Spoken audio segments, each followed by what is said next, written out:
hace exactamente hace un jueves atrás. Y bueno, el día de hoy vamos a continuar con el módulo uno. Vamos a hablar un poco de la política internacional y nacional de cambio climático para que ustedes conozcan de dónde vienen esas bases para que en Ecuador se pueda trabajar en cambio climático. Pero antes de eso vamos a hacer un repaso pequeñito de, de la primera clase y les voy a poner en el chat un link para que ustedes puedan entrar, por favor, y vamos a entrar a ese link.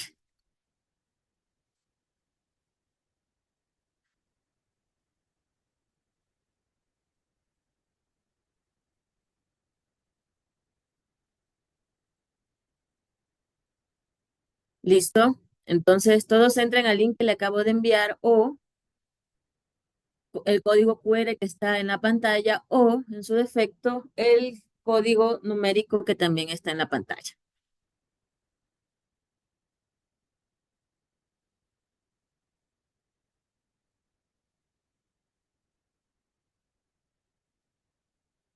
Bien, el link está en el chat para que se conecten directamente sin ningún inconveniente.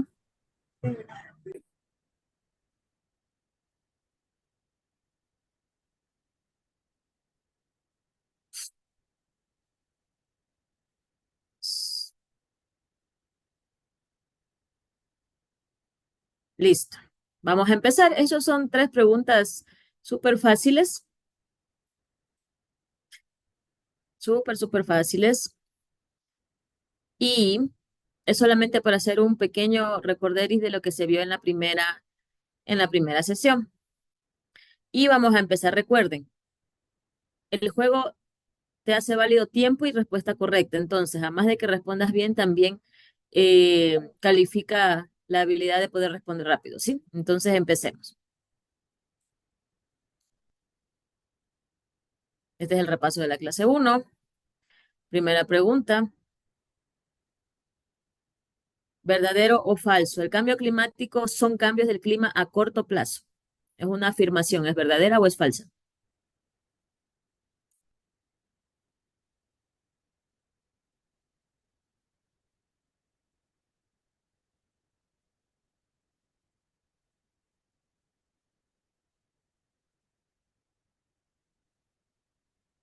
Ok, es falsa, correcto. No es un cambio a corto plazo. Nosotros estamos viendo los cambios ahora, pero porque ha habido estas alteraciones a lo largo del tiempo y se han venido estudiando desde los años postindustriales. Entonces, no son a corto plazo, son cambios realmente a largo plazo y también se pueden ver a mediano plazo ya cuando, bueno, ahora que el cambio climático ya está presente, ¿no? Vamos a ver quiénes quedaron o quiénes van primeros. Gaby va primero, Lizeth va segunda y alguien que tiene una C va tercero.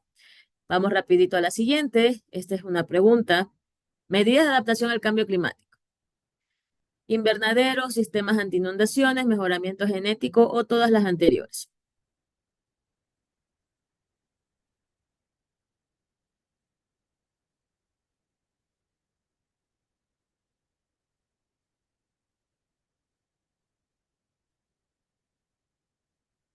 Perfecto. Sí es sistema anti-inundación. También son invernaderos. Mm, lo de mejoramiento genético era trampa, pero también es una medida. No estamos hablando de transgénicos, ojo, sino de mejoramiento genético. Un caso muy claro y un ejemplo es el mejoramiento de razas de ganado para que puedan soportar, por ejemplo, el frío o para que puedan soportar ciertas enfermedades. Entonces, ese mejoramiento genético ayuda también. Y aplicado en cambio climático con los parámetros y datos necesarios, también se puede considerar como una medida de adaptación. De hecho, en Papayacta, donde teníamos, porque ya cerramos, un proyecto dentro de todo el combo de medidas. Una de esas era justamente mejoramiento genético del ganado, que les permita tener crías que puedan producir un poco más de leche, pero asimismo se ayudaban con la nutrición que le daban a ese ganado, mejoramos el pasto. De hecho, el mejoramiento genético también puede ser en plantas, en pasto hicimos también. Mejoramos pusimos, no mejoramos, sino que ya pusimos pasto mejorado, que ayudó a, eh, a los productores de leche a que tengan mejor calidad y también mayor cantidad. Entonces eran todas las anteriores. El marcador va de la siguiente manera: Gabriel sube, Gaby baja al segundo y Mariela sube, aparece en la tabla en el tercer puesto. Vamos con la última pregunta. No es una medida de mitigación al cambio climático. Movilidad sostenible, reforestación, uso de energía solar, ninguna de las anteriores. Ninguna de las anteriores no es, la respuesta era la verde. No sé por qué no se marcó. Bueno, Se agotó el tiempo. la verde. La verde era la respuesta correcta, porque te preguntaba en negativo. No es una medida y todas son medidas. La movilidad sostenible como política es una medida, los temas de reforestación son medidas, el uso de energía solar es una medida. Entonces, ninguna no era una medida, ¿sí? Son trampas o juegos de palabras que se pueden usar para poder hacer este tipo de preguntas. Y bueno, en tercer lugar tenemos algo pasó con el juego, no me salen los nombres. Ah, no, sí están. Gaby está en el segundo, en el tercero, bueno, Gabriel quedó en el primero y en el tercero está Mariela. Con eso acabamos el repaso y ahora vamos a entrar en lo que es ya la clase del día de hoy, la sesión del día de hoy. Y como yo les decía, es una sesión dedicada a mostrar la política internacional y nacional de cambio climático, de dónde viene, un poco cómo nace y qué instrumentos tenemos como país para gestionar el cambio climático aquí en el territorio. Entonces, primero que todo, claro, me había olvidado, dimos chance que ya lleguen los colegas, entonces vamos a tomar la asistencia. Adriana, me van diciendo presente, por favor, ¿sí? Adriana Abad. Presente. Gracias, Adriana. Alison López. Presente. Gracias, Alison. Andrea Canepa. Ángela Ortiz. Berta Alvarado. Vladimir Rojas. Brigitte Loor. Presente. Gracias, Brigitte. Cristian Quinatoa. Cristina Valencia. Dayana Sánchez. Diana Rocha. Doreide Pumbicus. Edwin Maldonado. Presente. Buenas noches. Gracias, Edwin. Erika Orellana. Presente. Gracias, Erika. Fátima Quimí. Ingrid Poma. Jaime Mera. Jennifer Pascuel. Yolaus Ayala. Jonathan Ceballos. José Santana. Presente.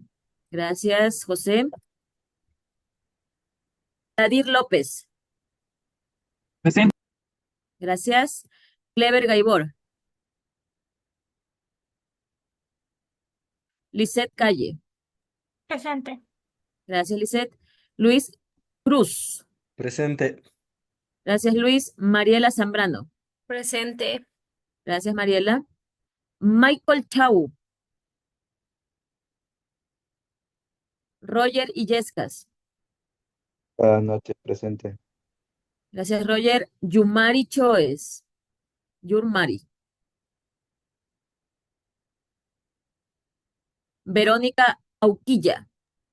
Buenas noches, presente. Gracias, Verónica. Alba Alencastro. Presente. Gracias, Alba. Alexis Guzmán. Presente. Gracias, Alexis. Andrea Núñez. Presente. Gracias, Andrea. Juan Ordóñez. Presente, profe, buenas noches. Buenas noches, gracias, Juan. Y Jenny Aro. Presente. Gracias, Jenny. Perfecto. Ahora sí, nos fuimos con la parte que nos corresponde. Listo. Entonces ya pasamos la dinámica y ahora vamos a hablar un poco de la política internacional. La convención nace, aunque ustedes no lo crean, hace mucho, mucho, mucho tiempo. Se habla un año muy común que es el 1942, pero realmente lo que pasó antes definió mucho la conceptualización de cambio climático. Em, Siempre se dieron estas cumbres de la Tierra.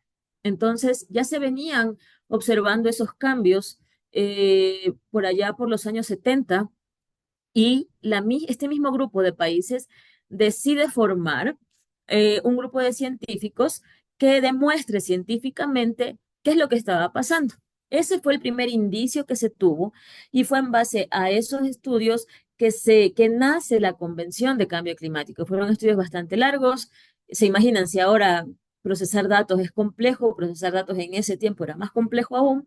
Y bueno, una de las cosas que se identificó es que la Tierra se estaba calentando y que eso estaba produciendo algunos cambios en el clima. Eso en ese tiempo. Por esa razón, se firma luego, en los años 40, la convención. 120 más países son signatarios y el objetivo de la convención era estabilizar la temperatura del planeta. ¿Y cómo la estabilizabas? En la sesión anterior yo les mostraba que los causantes de este calentamiento a nivel global era la acumulación de gases de efecto invernadero en la atmósfera.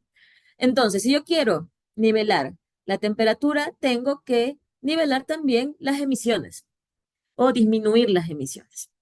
Entonces, esa era la principal meta o es la principal meta de la convención. Ahora, tú tienes la convención, es un tratado no vinculante jurídicamente, tienes que respetarlo como país eh, y lastimosamente en las convenciones no hay una corte judicial de cambio climático a nivel internacional como lo hay, por ejemplo, en el tema de derechos humanos. Las sanciones que te pueden caer cuando no cumples o cuando te vas en contra de esto es tal vez que no te tomen en cuenta para un tema de financiamiento, por ejemplo. Eh, Estados Unidos no firmó el Tratado de Kioto, que es el instrumento que se escribe y se gestiona para la implementación de la convención. No lo firma, no firmaron un par de países más y sin embargo nunca fueron sancionados. Eso repercutió mucho en que a nivel mundial no se disminuyeran las emisiones y al contrario aumentaron. Y también influyó mucho el hecho de que en algunos países se descubrieron en esa época algunos yacimientos de petróleo nuevos. Em, y eso impedía que estos países se comprometieran a disminuir sus emisiones. Entonces, el boom del desarrollo se fue en punta hacia arriba y lógicamente las emisiones también. El protocolo de Kioto era un acuerdo que firmaron los países para poder nivelar las emisiones a las emisiones de la época preindustrial, ¿sí? Ni siquiera es que a las emisiones a cero, sino a como estábamos antes de la época, a cuando empezamos la época preindustrial, o la época industrial, cuando empezamos la época industrial. Entonces, por eso se hablaba de que se nivelaba la época preindustrial. No se logró, el protocolo feneció, y luego, en el año 2015, se empieza a hablar, no, en el año 2015, no, antes del 2015, se empieza a hablar de que se necesita otro instrumento. Ese es el instrumento del Acuerdo de París. Pero antes de pasar al Acuerdo de París, lo que ustedes tienen en pantalla son tres cosas que ustedes tienen que tener claro. Bueno, el objetivo ya lo habíamos hablado, estabilizar las concentraciones de gases de efecto invernadero, ese es el objetivo de la convención, pero en los principios se basan mucho las negociaciones y discusiones que se tienen a nivel mundial. ¿Por qué? El tema del cambio climático no es solo un tema ambiental, como yo les decía la semana antepasada, es un tema económico, es un tema de salud, es un tema, bueno, en todos los sectores. En la parte económica principalmente juega mucho el tema geopolítico. Y uno de los principios que ustedes ven acá, el segundo, es el principio de las responsabilidades comunes pero diferenciadas. ¿Por qué se basa casi todas las discusiones en las negociaciones de año a año en este principio? Porque resulta que cuando hablamos de responsabilidades comunes, quiere decir que todos los países tenemos responsabilidad en bajar nuestras emisiones, pero nos diferenciamos con otros. ¿Por qué? Porque nosotros no fuimos los causantes principales. Nosotros no emitimos como emiten los países desarrollados, entonces ellos tienen otros tipos de responsabilidades también, como por ejemplo el poder aportar con los países en vías de desarrollo para que se puedan adaptar a esos cambios en el clima que les están afectando. Entonces, a eso se refiere con responsabilidades comunes pero diferenciadas. Es importante este principio porque en las negociaciones los países desarrollados se cogen mucho de esto para decir que nosotros, los países en vías de desarrollo, ya emitimos igual o más que ellos. Pero claro, eso porque quieren que sumemos todas nuestras emisiones de todos los países en desarrollo y vamos a casi equiparar lo que un país de ellos está emitiendo. Entonces, dicen que ya no necesitamos nosotros financiamiento en donación, ya no necesitamos nosotros asistencia técnica mayormente. Entonces, se cogen de esto para poder evadir esas responsabilidades. El otro principio es el principio de la precaución.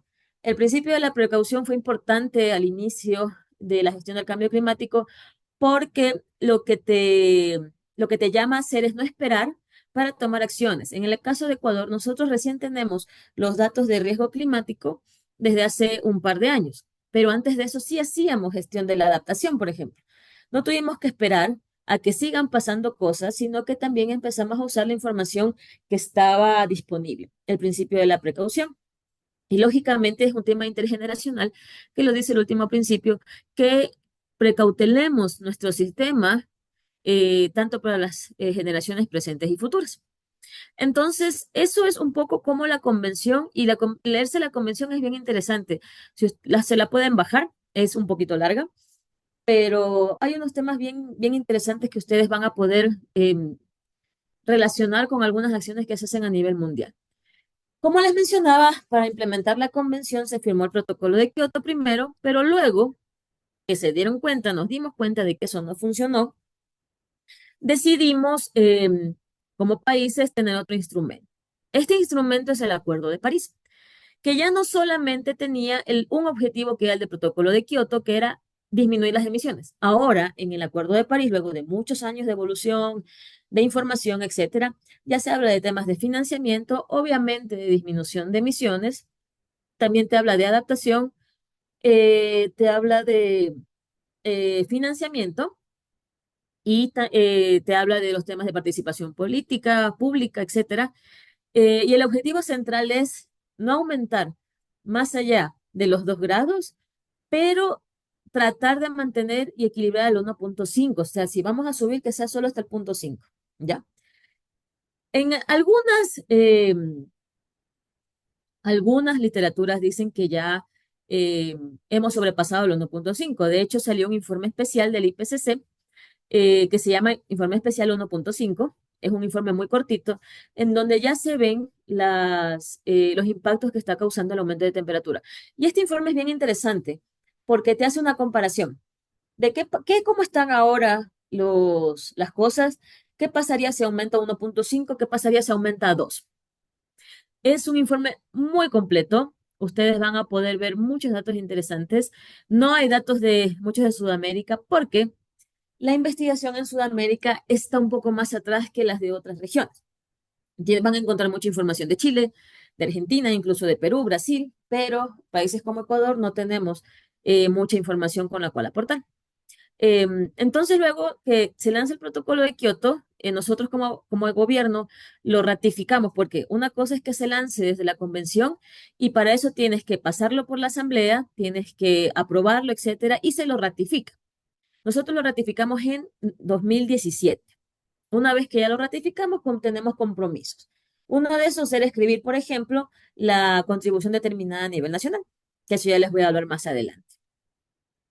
Y aquí tenemos un resumen de la política nacional. Es importante mencionar y que lo tengan ustedes en cuenta que a nivel de región, el Ecuador tiene o cuenta con la política de cambio climático más constante y continua en la región.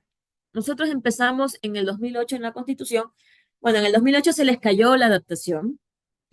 Solo ponen que se, que se tomen en cuenta los temas de mitigación. Se les cayó la adaptación, pero con eso podíamos trabajar. Luego, a partir de ahí, en cada plan de desarrollo ha estado incluido. No ha habido plan de desarrollo en donde no hemos tenido una meta de cambio climático. En el último, está en el eje de infraestructura, energía y medio ambiente en la política 7.4, si les interesa leer. Se han incluido criterios también en la Estrategia Nacional Territorial. En el 2013 se lanza la estrategia, en el 2012, perdón, se lanza la Estrategia Nacional de Cambio Climático. Y a partir de esta estrategia, todas las políticas que van después van a estar ligadas. Ninguna va a estar suelta. Luego tienes el Código Orgánico del Ambiente con su respectivo reglamento. Tienes la contribución determinada a nivel nacional, el plan de adaptación, la estrategia de financiamiento. Está fresquito el plan de mitigación que se lo lanzó hace 3 semanas. Aquí me falta, no me alcanzó ya la política red Bosques para el Buen Vivir. Entonces, son cosas, perdón, son políticas nacionales que se han desarrollado y se han implementado de manera muy ordenada. ¿Por qué digo ordenada? Porque muchas veces las políticas nacen a partir de una necesidad de un gobierno y también de una agenda política. En este caso, se ha tratado en los últimos años de poder hacer que esta agenda se pueda hacer bien ordenada. Denme un segundito, por favor.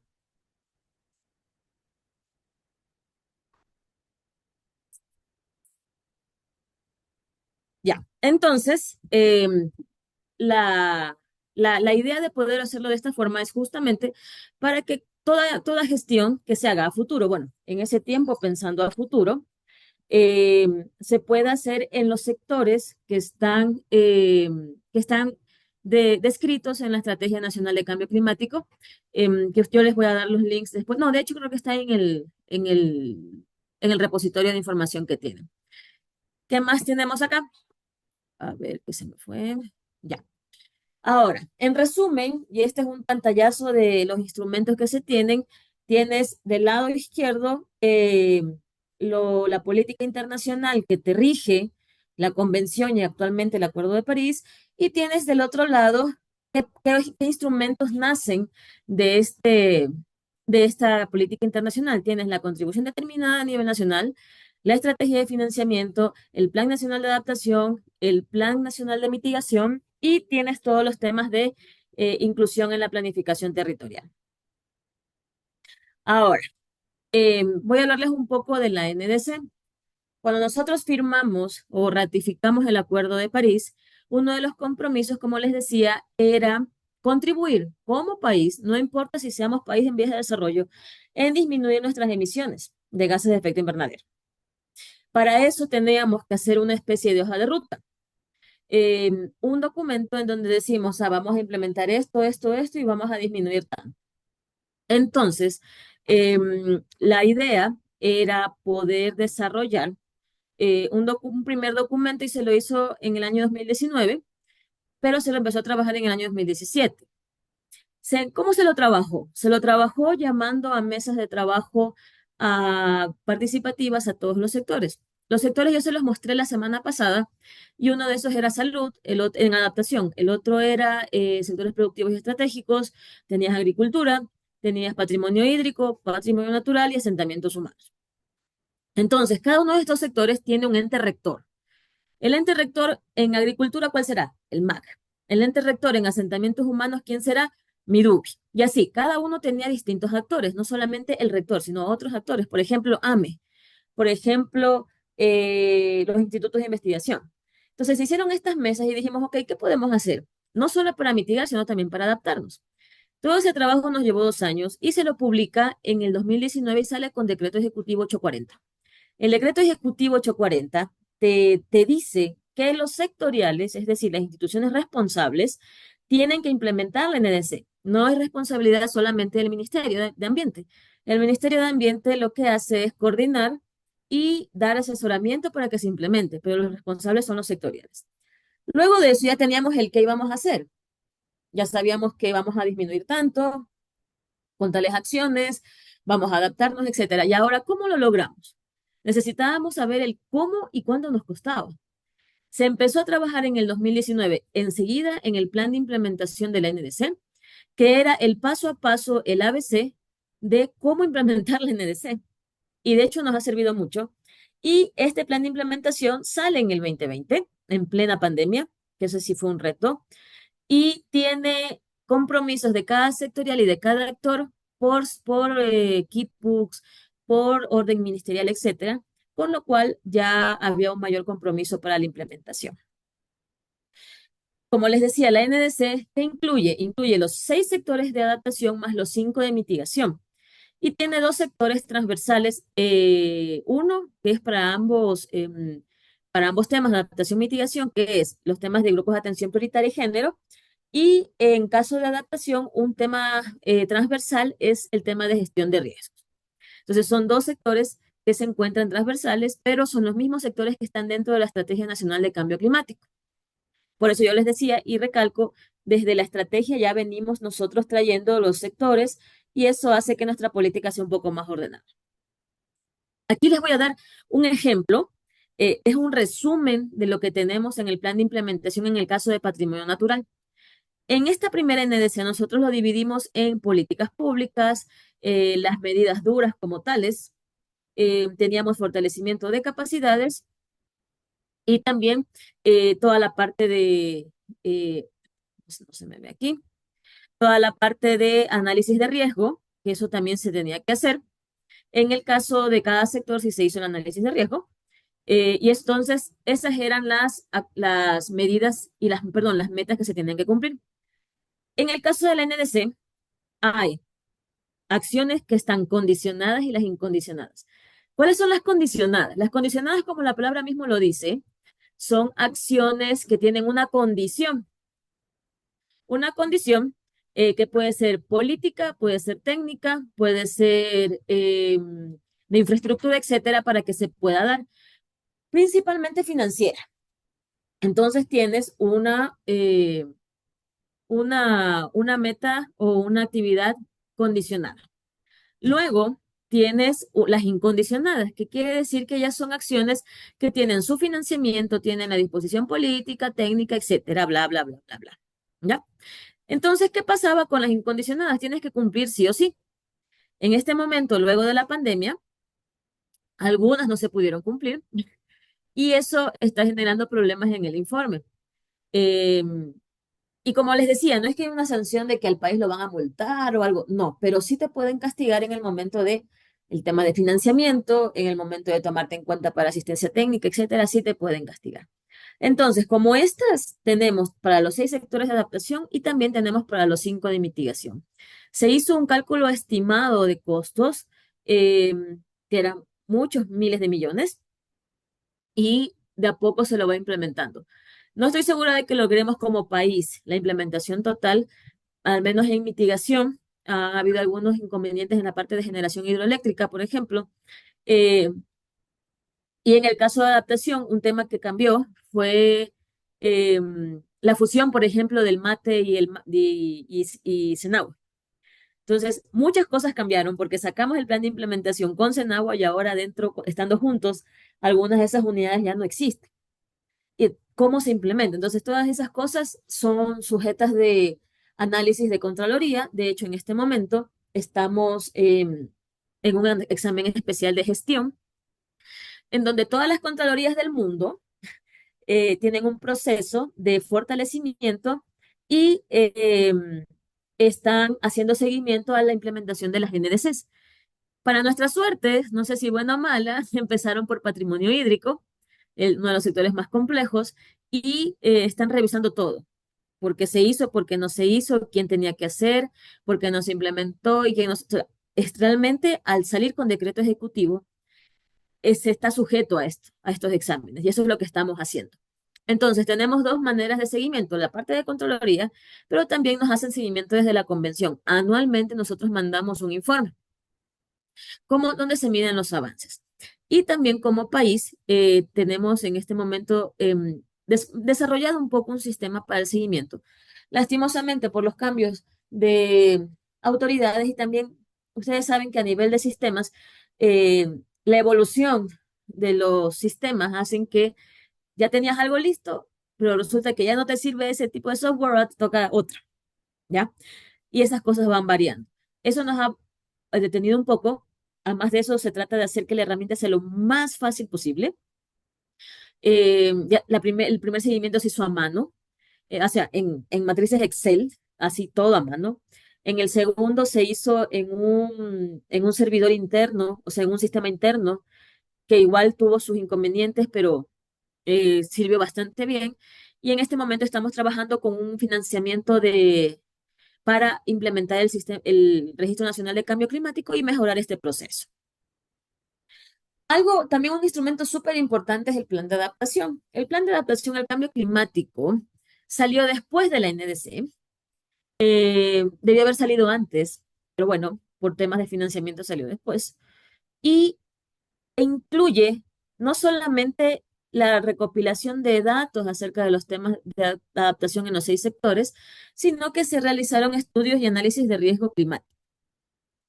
En la convención, bueno, desde la convención nace un informe, que es el informe del IPCC, sale cada 4 años, depende, cada 4 o 6 años, dependiendo.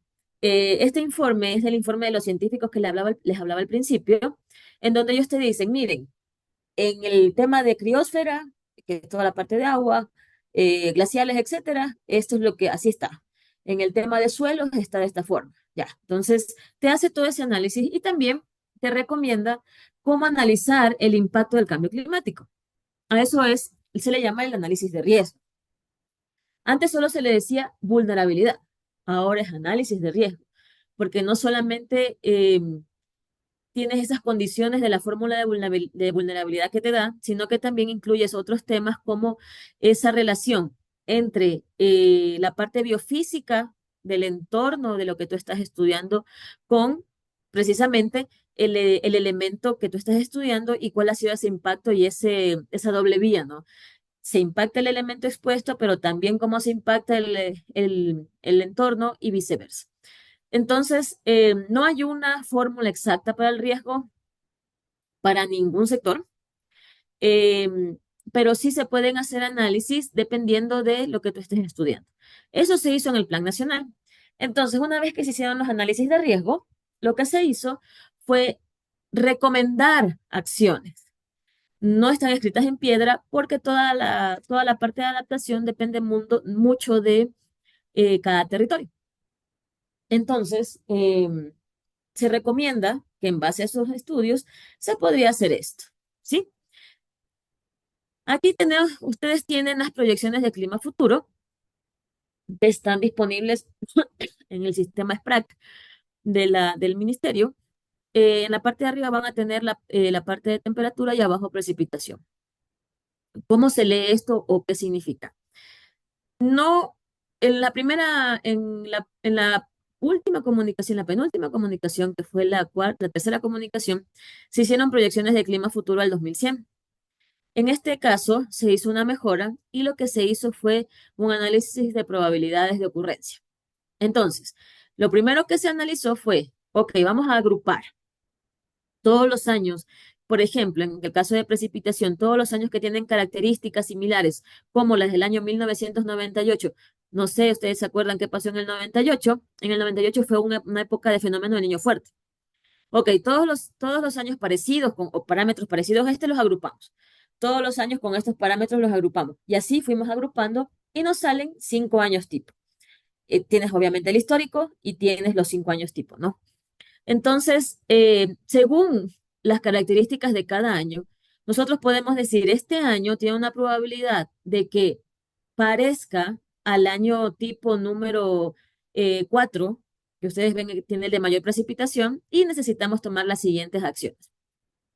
Entonces, son, como les digo, probabilidad de ocurrencia. Y eso es complejo de desarrollar, al menos para un gobierno local que no cuenta con las capacidades técnicas y tampoco físicas a nivel de computadores, programas y todo para poder hacer ese cruce de análisis es complejo.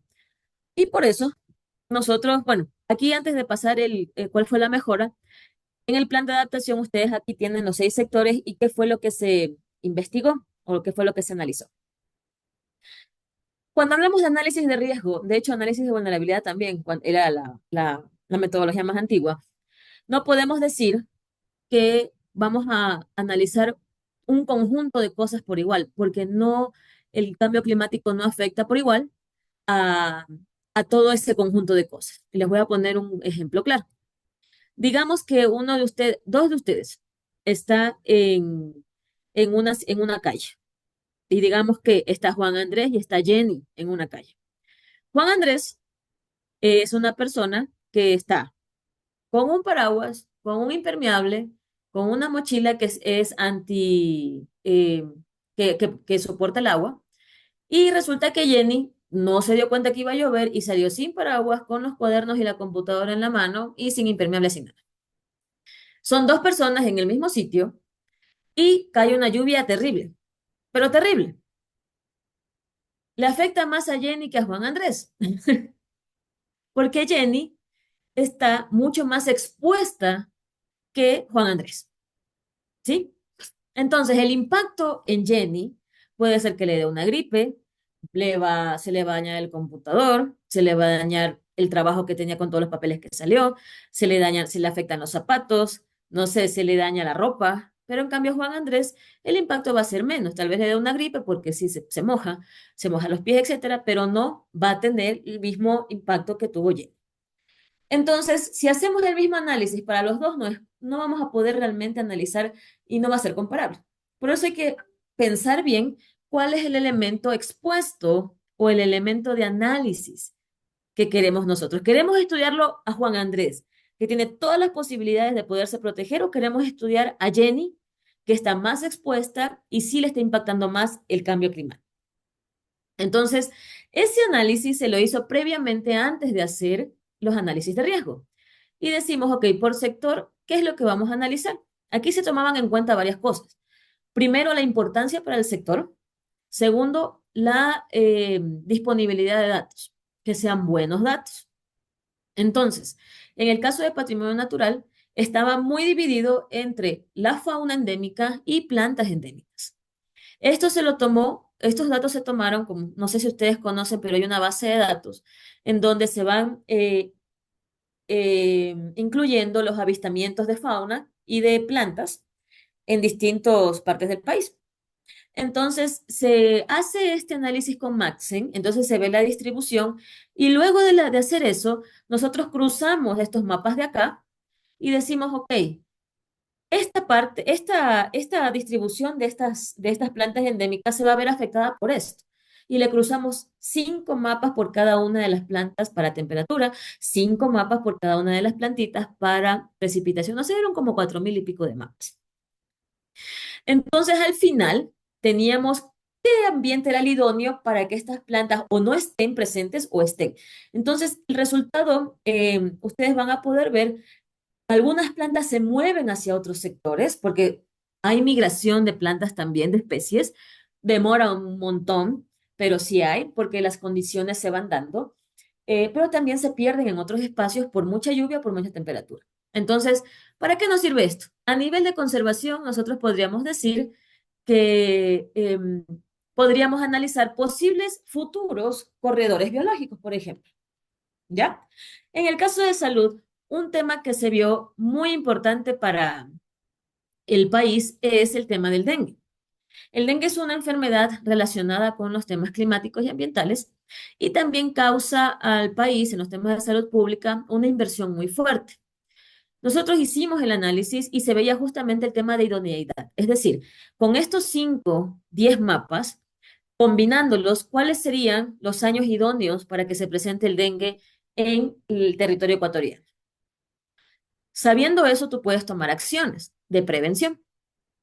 Entonces, eso fue lo que hicimos y más acá les voy a presentar un poco, mira, este mapa creo que se lo presenté la semana pasada y es justamente el de asentamientos humanos. Aquí están las proyecciones ya cruzadas con otros datos y ustedes pueden ver que en los años de mayor precipitación, déjenme subir esto de acá, ¿ya?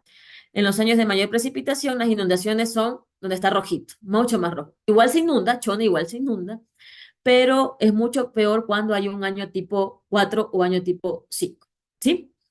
En el caso de agua, y aquí es importante que ustedes sepan, no se cuenta con datos necesarios para poder hacer análisis completos.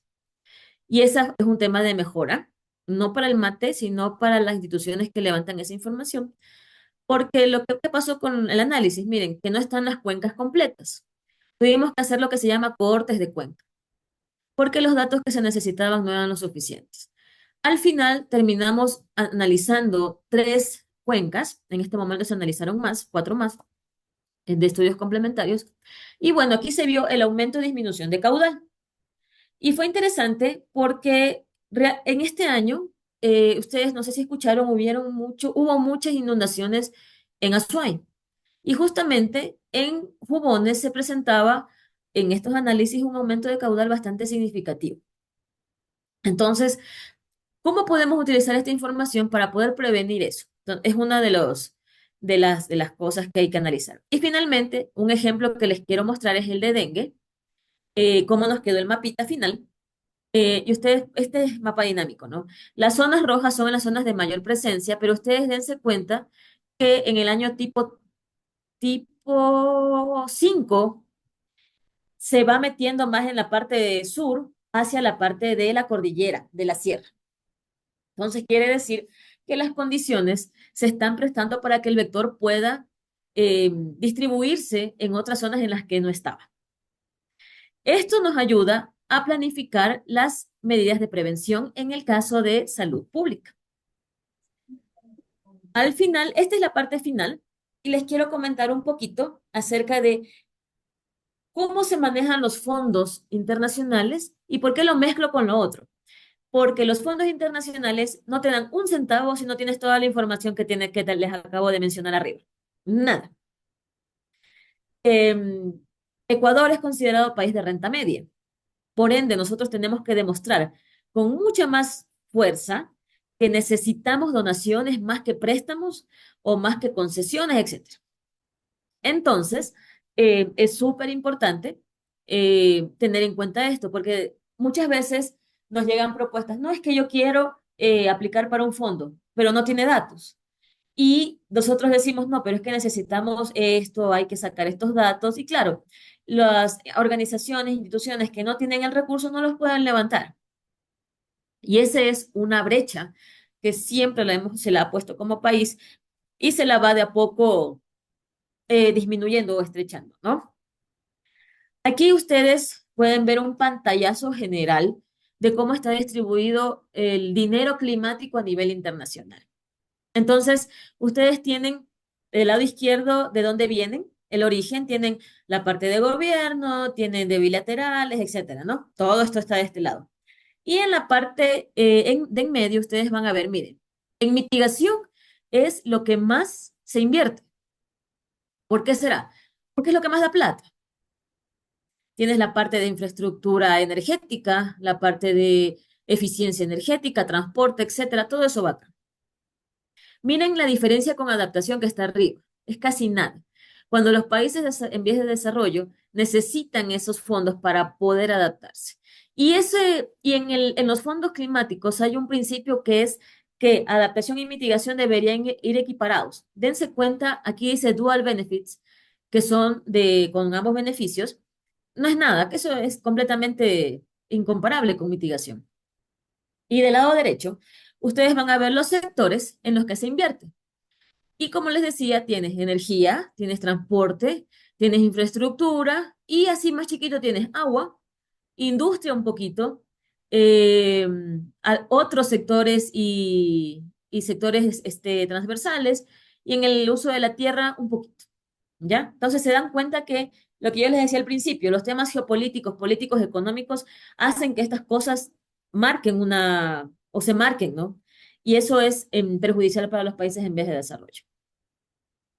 Para ir finalizando y ustedes puedan buscar cuáles son esos fondos climáticos que están disponibles. Cuando digo que están disponibles, no quiero decir que ya hoy día presento una propuesta y mañana ya me la dan. No. Les voy a dar un ejemplo. El proyecto de Galápagos, nosotros lo empezamos a escribir en el 2017 y todavía no se ejecuta. Ya está aprobado, pero no se ejecuta. El proyecto de... Hay un proyecto que ahorita está por salir ya, es un tema de convenios. Lo presentamos al Fondo de Adaptación cuando yo entré a trabajar en el ministerio en el 2012 y todavía no sale. Acaba de salir uno, que es uno de manglares. Ese lo empezamos a trabajar en el 2018. Entonces se dan cuenta la temporalidad del cómo es demasiada extensa para estos proyectos. Porque tienes que demostrar, tienes que dar información, tienes que levantar información, tienes que procesar información. Entonces es complejo. Y aquí tienes el Fondo Verde para el Clima, tienes el GEF, que el GEF no es solamente fondos de cambio climático, sino también ambientales. El Fondo de Adaptación, que casi fallece en algún rato, porque ese sí venía de donaciones puras y duras y casi no lo lograba. Y luego tienes también otros fondos que son para la parte técnica. Entonces, cada uno de estos fondos tienen hay más, ¿no? Tienes de la Unión Europea, tienes el Euroclima. Tienes los bancos también como la AFD, que son bancos internacionales, en el caso de la AFD, la Agencia Francesa de Desarrollo, es un banco, que presta a los bancos locales, o en el caso de nosotros, por ejemplo, al BEDE, para que el BEDE pueda hacer conexión con los municipios y poder implementar acciones. Entonces, estos fondos están disponibles, pero no quiere decir en ningún momento que sea fácil el acceso. Y bueno, hasta ahí se acabó la hora, de hecho sí se acabó la hora, y les pregunto si tienen tal vez alguna consulta eh, durante los próximos 2 minutos antes de tomar la siguiente asistencia y darles unas recomendaciones finales antes de terminar la sesión. Entonces, déjenme dejar de compartir. Listo. Entonces, no sé si alguien tiene un comentario, alguna pregunta que deseen hacer. Estoy aquí a las órdenes para poder contestarles. Yo, Karina, Dime. era sobre el informe del IPCC. ¿Por qué el Ecuador no colabora con información para el informe? Sabes que sí colaboramos. El asunto es que no colaboramos con mucha información. Eh, Mientras, por ejemplo, Brasil colabora con 300 estudios, voy a hacer bien un número así exagerado. Ecuador aporta con 10, ¿ya? Entonces, claro, ¿de dónde sacan las conclusiones los científicos del IPCC? En donde tienes más concentración de información.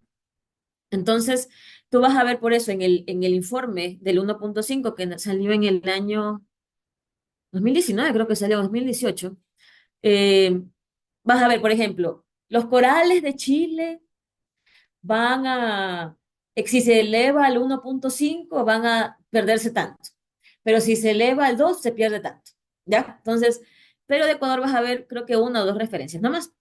Y eso es por la falta de una agenda de investigación y también porque a nivel nacional no se promueve un tema de investigación en cambio climático, que aportaría mucho, ¿no? Mira, nosotros tenemos investigadores que son parte del IPCC, está la doctora Mercy Borbor de la SPOL, está el doctor Mena de la USFQ, está nuestro querido colega Bolívar, que trabaja en temas de criósfera y trabaja en el INAMI, está Rubén Basantes, que trabaja en IKIAM, y así algunos más.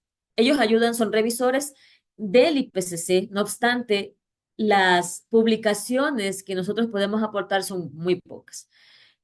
Se trató de hacer una agenda de investigación con el CENESID, pero por los cambios y todo, la agenda está en el CENESID y no ha salido igual que la agenda del fuego. Entonces, si no tienes una agenda como tal de investigación, difícilmente puedes mencionar a las universidades, mira, esta es una agenda, la está promoviendo el mismo ente rector, que es el CENESID, hagamos. Manta, por ejemplo, tiene la doctora Patricia Briceño. Ella ha trabajado mucho en los temas de acidificación de océanos. Y sería excelente poder contar con esos estudios también, o más estudios de esos para poder aportar en todas estas investigaciones. Entonces, desde la parte académica creo que como país estamos debiendo mucho. O sea, no que la academia debe, sino que como país le hemos faltado tal vez condiciones, motivación, incentivos a la academia para que haga la investigación. Y a veces también desde la academia no hay apertura para los estudios. Entonces, eh, más bien es un tema de coordinación y poder hacer un trabajo conjunto mucho más pensando en el país y que eso nos puede beneficiar, ¿no? Ya, y la agenda que se encuentra estructurada, ya está definido los temas, digamos, por Claro, prioridades. ¿Y sí, cuáles son los se temas incluyeron, principales de mira, investigar? están definitivamente todos los sectores. Están todos los 6 sectores de adaptación, los 5 de mitigación. Pero además de eso, tú tienes, por ejemplo, en los temas de océanos, tenías el tema de acidificación, el tema de distribución de especies, temas productivos también. Eso también estaba incluido. En los temas de asentamientos humanos estaba la parte, por ejemplo, de impacto económico. Bueno, en todos estaba la parte económica y me parecía súper chévere que salió eso. Está en la parte del sector hídrico justamente el levantamiento de datos de caudales y de esos impactos. O sea, cada sector tenía sus temas específicos. Pero esperemos que con las nuevas administraciones actuales y futuras podamos darle arranque. No sé si alguien más quiere comentar algo antes de tomar la lista. Sí, Karina, yo quería saber, Gabriel. me parece que al momento están preparando ahorita están preparando la siguiente reporte del NDC. Em, Ajá, sí, en ese sentido, ¿cada cuánto están el periodo de reportes ya. haciéndolo? Al principio era cada 5 años, pero por una jugada de los países desarrollados, ahora le hicieron cada 10.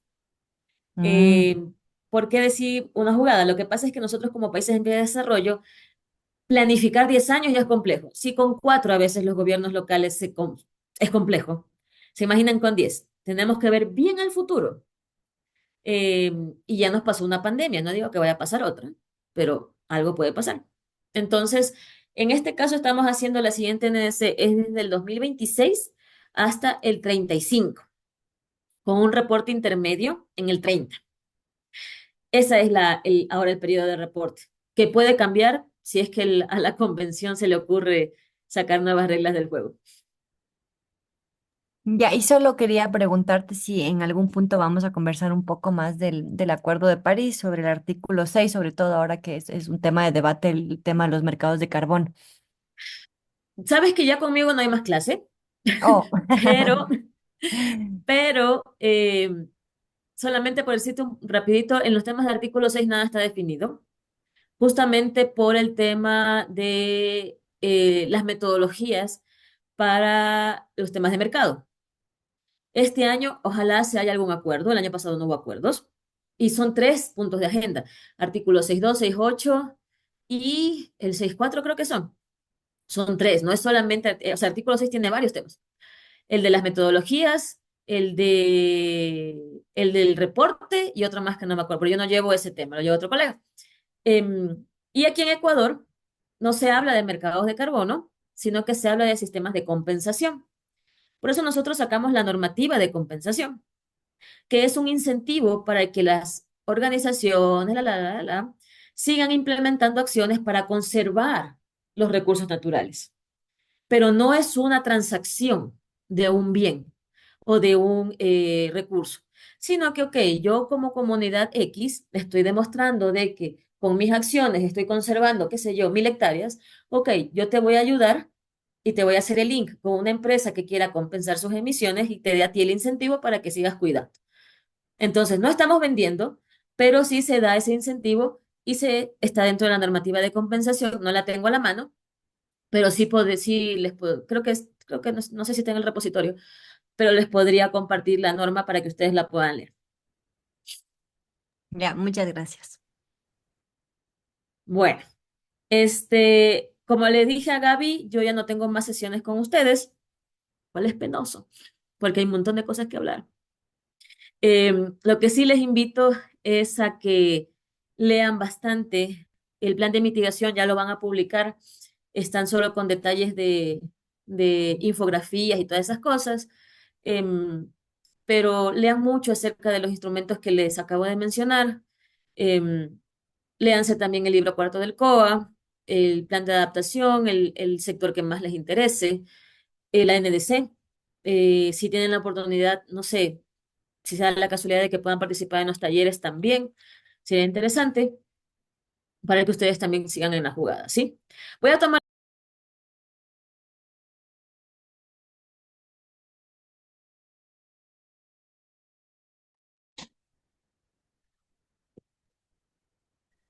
Cari, disculpe, se le apagó el micrófono. perdón, ahora sí, vamos con la lista.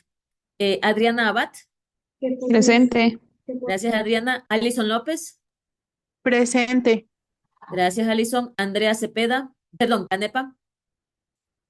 Ángela Ortiz, Berta Alvarado, Vladimir Rojas, Brigitte Loor, Cristian Quinatoa, Cristina Valencia, Dayana Sánchez, Diana Rocha, Doreide Cumbicus, Edwin Maldonado. Presente. Gracias, Edwin. Erika Orellana. Presente. Gracias, Erika. Fátima Quimí. Ingrid Poma. Jaime Mera. Jennifer Pascuel. Yolaus Ayala. Jonathan Ceballos. José Santana. Presente. Gracias, José. Kadir López. Presente. Clever Gaibor.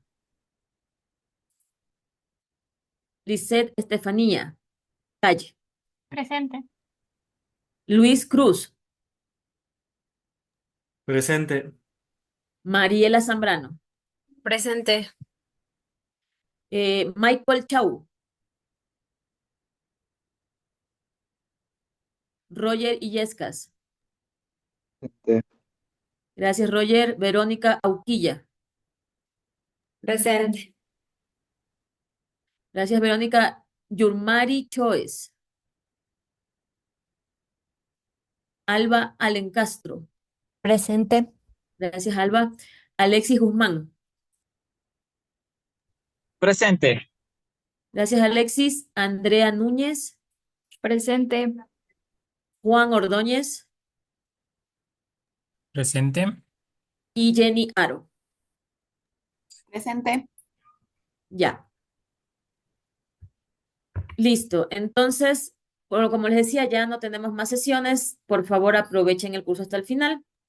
Ustedes fueron las personas que fueron beneficiadas con este proceso, por decirlo de esa forma, para que puedan acceder eh, y puedan acceder también a un certificado desde la universidad. No es un cursito de un papelito, no. Van a tener el certificado de la U. Es un curso de educación Profe, continua. buenas noches. Disculpe que le interrumpa. Ángel Ortiz también está presente, por favor. A ver, Ángela Sofía. Sí, por favor, pro. Ya, Muchas gracias. de nada. Bueno, entonces les decía que por favor aprovechen el curso. Si tienen alguna inquietud, bueno, ustedes pueden tener mi contacto por medio de la universidad. Cualquier cosa igual esté a la disposición, lo que necesiten, y la presentación y la información va a estar en el repositorio, ¿sí? Entonces les agradezco mucho por haber asistido a estas dos sesiones y nos veremos pronto en algún otro espacio. Tengan una Profe, buena noche. Dígame, Alison. disculpe una pregunta. La prueba que es mañana, ¿verdad? ¿De qué hora sería? Eso Andreita sabe. Sí, ¿cómo están? Muy buenas noches, compañeros. Quiero comentarles que toda la información ya le tienen en plataforma. Por favor, para que me ayuden revisando. De todas maneras, yo voy a solicitar al equipo de soporte para que nos ayuden enviando un recordatorio con la fecha exacta y hora también para que ustedes estén al pendiente. Ya, muchísimas gracias. Listo, entonces recuerden revisar la plataforma. Es que la plataforma es todo. Bueno, muchas gracias, tengan una muy buena noche y un buen fin de semana. Cuídense. Muy amable, Cari. Gracias. Gracias. Gracias. Hasta Hasta luego. luego. Gracias. Gracias, hasta luego. Vale.